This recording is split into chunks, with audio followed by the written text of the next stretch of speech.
Hi, folks. This is Annette of AnnetteLeonard.com, back again with Chronic Wellness.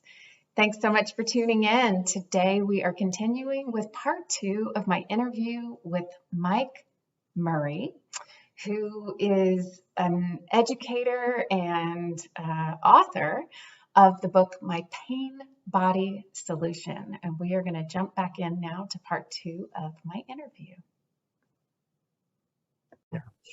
So through reading Sarno and others, you found a physician, Dr. Stracks, who works with TMS patients, and you had an appointment with him. He diagnosed you, or he confirmed that you have TMS. And you go on to say that you were confused about what repressed emotions are. And I think a lot of people have this confusion. You say, I was looking for past experiences that I did not, that I would remember or would suddenly appear. I missed the obvious meaning that repressed emotions are emotions that you unconsciously avoid, perhaps consciously too. It was not clear to me at the time, but my emotional suffering was significant, and resistance to pain played a major role in maintaining pain. I can go back all the way to 3rd grade to when I told my father that I wanted to try the violin. And he just laughed. He's like, why would you want to do that? And I can feel like I can put myself there. I can put myself watching my son play pee-wee football when he was the quarterback and he couldn't get the snap, and the angst that I was feeling and just trying to push all those emotions down. I didn't, I've just learned all of this in the past 2 or 3 years. So, repressed emotions are simply, the way I describe it is when you feel something in your body and you resist it and try to hold back by working too much, drinking too much, exercising too much, whatever it might be. We all have our different vices when we try to ignore what the body is saying. I don't know if that makes sense, but I think that's a very simple and clean explanation. Yeah, thank you. And so through this work, you started doing with Dr. Stracks, you're journaling, you're meditating, you're developing new self-talk. And you say, at that time, I was incapable of relating to my emotions. And you do all of this intensive work and decide to get a therapist. And in the book, you say it had been 6 months since I discovered TMS, had seen a TMS doctor, had taken a 9-week mind-body course, had done reading and spent 2 months in psychotherapy. I'd even done meditating, and yet I had yet to recognize any sort of shift in my overall pain that would give me a greater sense of hope. I mean, that's a whole lot. yeah. What would you say now about those timelines or those expectations, or about that feeling, that overall feeling? Well, if I were to mentor someone that is on this journey similar to mine, it's not a straight path. It takes time, and you just need to stick it out and be patient. Dr. Stracks and when I was working with Dr. Sherman in psychotherapy, they were all asking me about kind of spikes in pain. What are you feeling when you have a spike in pain? And at that point, I was always in pain. Now, whether I wasn't always in pain I convinced myself I was always in pain. And to me, sensations were incredibly threatening. Like, I have little sensations on my arm right now. 3 years ago, that would be terrifying for me, and which would then feed that painful fear in the body, and it would increase it to be painful. So whether I had pain, physical pain or not at that point, I was really struggling emotionally and convinced myself I was in pain. And one of the, so they kept on asking me, like, what are you feeling right before you have a spike in pain? And that was just, I didn't understand what they were saying. And at this point, I started to meditate. And after meditating for a couple months, what I found was happening is my overall pain kind of threshold was starting to drop. And because it was starting to drop a little bit, I was finally able to witness a spike in pain, the one that my doctors were asking me about for some time. And it was at my, if I can share this story, it was at my daughter's lacrosse game. She was a sophomore. She started her freshman year in high school. There's no reason she wasn't going to start her sophomore year. My wife was away. I went to the game by myself, feeling actually pretty good, you know, no pain or very little. And within 5 minutes of the game, the coach took her out. And consciously, I knew it was a scrimmage. I know Jamie is one of the best players on the team.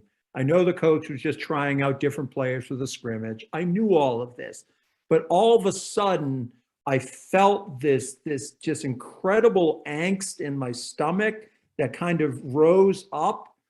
And within probably 5 minutes, my feet became frozen, like taking, like, on a scale from 1 to 10, probably like an 8.5, like painful. And I could no longer watch the game. I went to the car and just sat there in really bad pain. That night, I kind of put it out of my mind. Within a couple days, the pain subsided. And then shortly later, I got a text message from a friend, and he said something that set me off. It was an innocent remark, but in typical fashion, I grabbed onto it and started creating a story and what he really meant. Like I would know what he really meant. And within minutes, my feet became frozen again. And it was that at that point that I was able to tie emotions to physical pain. Mm-hmm.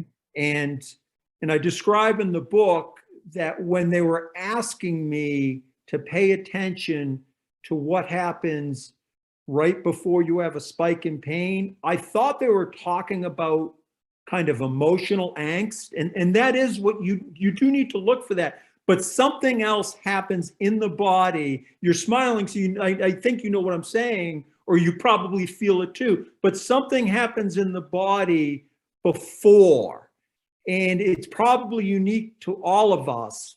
But when you are triggered, when something happens, it happens instantaneously. And I could feel it in my stomach rising to my chest. It then got into my head where I started getting really angry. And then for me, those experiences pour out of my body as physical pain. So that was like a really pivotal moment, is being able to see the spike in pain, and then to be able to identify what I was feeling in my body before the emotional angst and before the physical pain kind of took me over. So that was kind of a big moment. It chills as you describe it, and it was potent to read about, just the power of having that stimulus response so clearly identified, and as you say, it is different for each of us, but to acknowledge the power of being able to see it finally in oneself. Yeah. And for me, it's not always as clean as that, but to have a clear example is power. Yeah, the interesting, now that I've developed that kind of body awareness, and I've developed that through meditation and yoga, and it scares me even saying this, but it makes me sad what I'm about to say. I can now go back, as I said earlier in this talk, to times in the past where I would have that experience of hurt for my kids or disappointment or whatever it might be, and I would just repress it.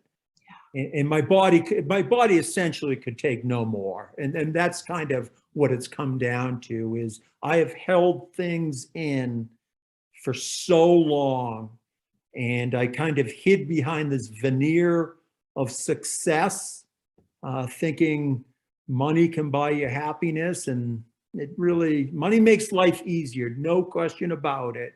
But easier and happiness are two different things. And that's one of the reasons why I was in the book kind of, and I'm not sure if I did the right thing or not, but I was fairly open about my fortunes with financial security. And I included those in the book for two reasons. One, it's who I am, and I can't, I worked hard for it. But two, I thought it was important for people to see that wealth doesn't eliminate suffering. Great. Can grease some wheels, but it Yeah, doesn't that's right. the pain. It certainly has helped. Yeah. Thank you for that. And I'm curious if you're willing to clarify for people who are listening. I think one of the things that I talk about frequently on my podcast is that that oftentimes I make my pain worse by fearing my pain, by resisting my pain. And you talk about the fact that you keep or kept at times pain journals. Can you clarify what kind of pain journaling you did or what that looked like? Yeah. Let's see. I had done the pain journal prior to really diving into the mind body work. I see. I thought it was part of TMS. I didn't realize that. Yeah, but what I've come to see though is that pain journal was really an expression for me. And it it gave me an opportunity. I know a lot of people journal, and I do a little bit about that, and that's essentially what that was. It allowed me just to, if I had pain in my butt, I'm going to write about that. And I believe that just that simple act of writing can really release some of that pent up energy that stays in the body. Thank you. Yeah. All right. Let me find where I'm in my questions.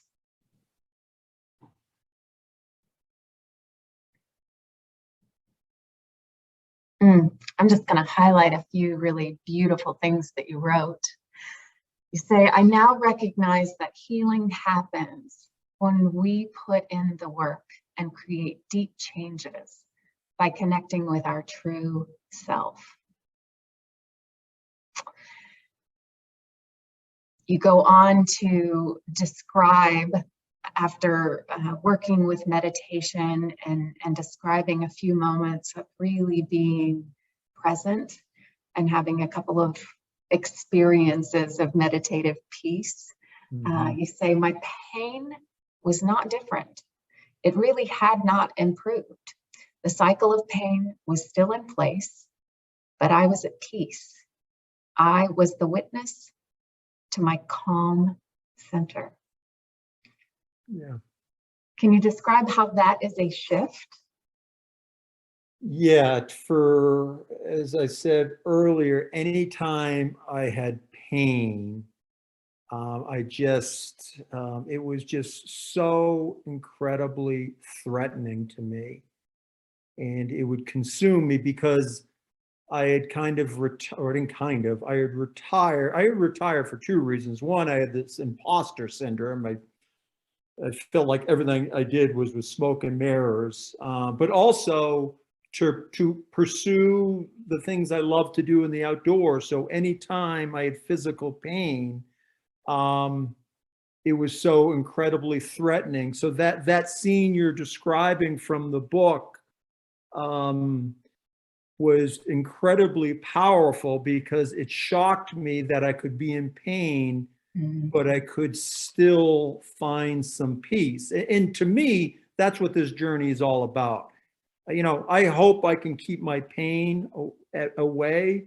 And who knows what will happen. But what I do know is all the work I've done, no matter what life throws at my way, I'll be able to find peace. And I do that through meditation. I meditate every morning, and I do deep belly breathing. So anytime I get anxious, whether it's by watching the news, or if it's I have pain in my body, or if I see my kid's disappointment in something, I can come home to it very quickly by doing some deep belly breathing, and I get this sense of calm and clarity that comes over me, that I'm able to, I'm able to address the situation with a clear vision. My two of my kids, they're dealing, one's in college and she's dealing with some anxiety being away from home. And I feel my journey has prepared me to help her deal with her anxiety. And by able to meditate and calm myself down, I can be present for her and help her what she needs. What a gift. Yeah, and it took a while. I preach meditation to everyone. All my kids and my wife, we all meditate now. And I try to share with all my friends, but I try not to oversell it, because while it's incredibly powerful and it's changed my life in so many ways, and I'm not even talking about the physical pain, but it's subtle, and it doesn't happen overnight. It's it probably took me 3 months of meditating every day to see the first shift. But it continues to happen. And I find myself with meditation being more open and less judgmental. In the past, if you weren't a fly fisherman or a cyclist or a backcountry skier, I didn't know it, but I was judging people. If they didn't do those things, you weren't going to be part of my circle. And that's one of the true gifts, is the people I've met because of this, the new friendships I've developed. It's getting good, isn't it? So as you can see, Mike has a lot to say and has learned a lot, and is such a gracious and generous teacher of the things that he's learned, and sharing so honestly and humbly with us. So you will not want to miss the conclusion of my interview with Mike tomorrow. He's going to talk a bit about the ways that emotions really ran under the surface of his life experience without his conscious awareness. He'll also talk about the way trauma informed his experience, and not dramatic or radical trauma, but sort of the daily onslaught, and also the way ancestral trauma sort of carries through the family line until we take the time to stop, examine it, and rid ourselves of it. And how the simple act of talking about his emotions started to release some of the pain in his life. He talks about the role of acceptance in chronic pain, which I think so many of us can relate to, as well as what the role of Western medicine now is in his life. So again, there's so much more yet to come on tomorrow, the concluding interview with Mike Murray, the author of My Pain Body Solution. And if you don't already have your copy of this book, don't miss the chance to get it. You can get it at your local bookseller, or you can get it online. And I want to emphasize again the fact that I will be giving away this copy of Mike's book. And if you'd like to enter up to 3 times for a chance to win, scroll down to the bottom of show notes wherever you are watching or listening. Or if you'd like to get over on my Instagram where you see the cover of Mike's book, I have a description. I will be giving away a book on July 5th, and I'd love to give the book to you. So enter to win. And until we're together again, thanks so much for joining me. And until we're together again, be well.